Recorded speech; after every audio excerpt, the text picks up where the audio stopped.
நல்லதெல்லாம் மக்களுக்கு தெரிய மாட்டேங்குதுல்ல. ஆனா எனக்கு முன்னாடியும் 10 ரூபா பண்டையா வாங்குறேன். உங்ககிட்ட போய் கதை சொல்ல பாரியா? காலையிலே ஏங்க அவரை தொழில் பண்ணிட்டு இருக்கீங்க? அண்ணே, நீங்க பசங்கெல்லாம் ஊர்ல இருந்து வராங்க, அன்னைக்கிட்ட சொல்லி என் லிட்டர் பால் மட்டும் கொஞ்சம் கொடுத்து அனுப்புங்க. கொடுக்குற ஆரோக்கியம். சரி வரட்டாடா அந்தோனி. கொஞ்சம் இருந்து பேசிட்டு போலாயிரம். உனக்கு தாயா வேலை வெட்டி இல்லை, என் குடும்பம் வேலை வெட்டி இல்லை. சார் இப்படி அசிங்கப்பட்டு போறியே. நல்ல மனுஷன், பால் மாட்டை நம்பியே குடும்பத்தை பண்ணிட்டு இருக்காப்புல. சரி சரி, கட்டி வச்சு நீங்க வேலைக்கு போங்க. சரி சரி, பிள்ளைங்க ஊர்ல இருந்து வர நினைச்சுக்கிட்டு இருக்கேன். இப்பதான் டைம் ஆயிடுச்சு, வர நேரம் தான். நல்லா இருக்கீங்களா அத்தை? வாங்க அம்மா எப்படி பாருங்க? நல்லா இருக்கியா? நல்லா இருக்கேன் பாருங்க, எப்படி இருக்கு? அப்பா எப்படி பாருங்க? நல்லா இருக்கும் பாரு. நல்லா இருக்கப்பா? நல்லா இருக்கியம்மா? நல்லா இருக்கேன் மாமா, நீங்க நல்லா இருக்கீங்களா? பிள்ளைங்களை எல்லாம் பார்த்து எம்பிட்டு நாளாச்சு. பிள்ளைங்களை எப்படி பார்த்துருங்க? எல்லாம் ஏமா நினைச்சிருக்கு? ரொம்ப நாள் ஆச்சுல உங்களை பார்த்து, அதனால தான் பார்த்தேன். பிள்ளைங்களை அடிக்கடி இட்டுட்டு போமா வீட்டுக்கு. வீட்டுக்கே டைம் இருக்கு, லீவே கொடுக்க மாட்டேங்கிறாங்க.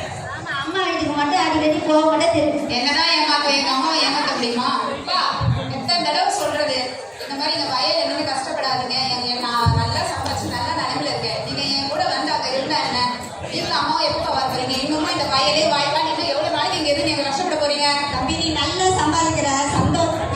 நான் ஒரு தொழில் காரணத்துக்காக விவசாயத்தை பண்ணல ராஜா. ஒரு மனசு நிறைவா இருக்கிறதுல இருந்தேன். எங்க கிராமத்திலே பழகிட்டப்பா. 10க்கு 10 ரூம்ல வந்து அடைஞ்சு கிடக்க முடியாது. வயசானப்போ நான் வரேன், கவலைப்படாத. சரியா? சரிப்பா, உங்களுக்கு எப்ப தோணுதோ அப்ப வாங்க. சரி, பிள்ளைகளை சுத்தி பார்க்க கூட்டிட்டு போய்ப்பா. இந்த ஊர்ல என்ன பார்க்க சுத்தி பார்க்கறதுக்கு ஒரு பீச் இருக்கா, இல்ல ஒரு பார்க் இருக்கா? ஒண்ணுமே கிடையாது. யோசப்பே, கிராமத்திலே வாழ்ந்துட்டு எப்படி பேசுற பத்தியா? அடிவாய்க்கெல்லாம் சுத்தி காமிட்டு வரையா பிள்ளைங்களுக்கு? சரிங்கப்பா. நாளைக்கா கோழி கொண்டு வச்சு வைங்க. இல்லையா கூட்டிட்டு நான் அத்தை வீட்டுக்கு போயிட்டு வரேம்மா. நான் போயிட்டு வாங்கம்மா, செஞ்சு வைக்கிறேன். ரவினே, ரவினே, நல்லா இருக்கீங்களா? இதோ வரீங்களா? இந்த ஐயா வயலு. வயல்னா என்னங்க தாத்தா? வயலுனா நெல்லு வயலு பூமி சாமி. நெல்லுனா என்னங்க தாத்தா? நெல்லுனா அம்மா உங்களுக்கு சோறு ஆக்கி தராங்கல்ல, அந்த நெல்லுல இருந்து தாயா அரிசி வருது. அரிசி எதுன்னு தாத்தா வருது? தம்பி, நல்ல கேள்வி கேட்டேன்.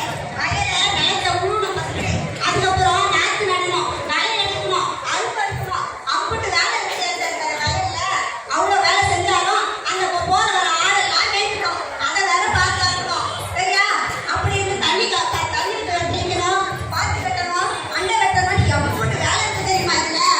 சாரி தாத்தா, எதுக்கு நாங்க சாமி சொல்றேன்? அம்மா செஞ்சு தர சாப்பாடு நான் சாப்பிட்டு கீழே கொட்டிருக்கீங்களா?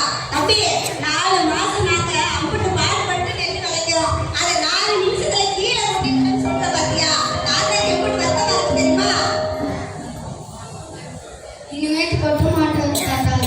நானும் கொட்ட மாட்டேன், என் ஃப்ரெண்ட்ஸையும் கொட்ட மாட்டேன். நீங்க யாருமே கொட்டக்கூடாது ஃப்ரெண்ட்ஸ். சரிங்க, என் பேர பிள்ளைங்களுக்கு மட்டும் சொல்ல, உங்க எல்லாருக்கும் சொல்ல.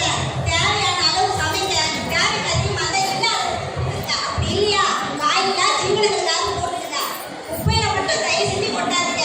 நாங்க பாடுபட்டு செஞ்சத மண்ணுல போடாதீங்க. சரிங்களா? பேர பிள்ளைங்களா, இது சொல்லுமா? எங்க கிராமத்து பிள்ளைங்க ஒரு நடனம் ஆடுது. அது கொஞ்சம் பார்த்து கேட்டுக்கோங்க.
அங்கிருந்து இருக்கவங்க எல்லாருமே அற்புதமா வந்து சூப்பரா டான்ஸ் ஆடி இருக்காங்க.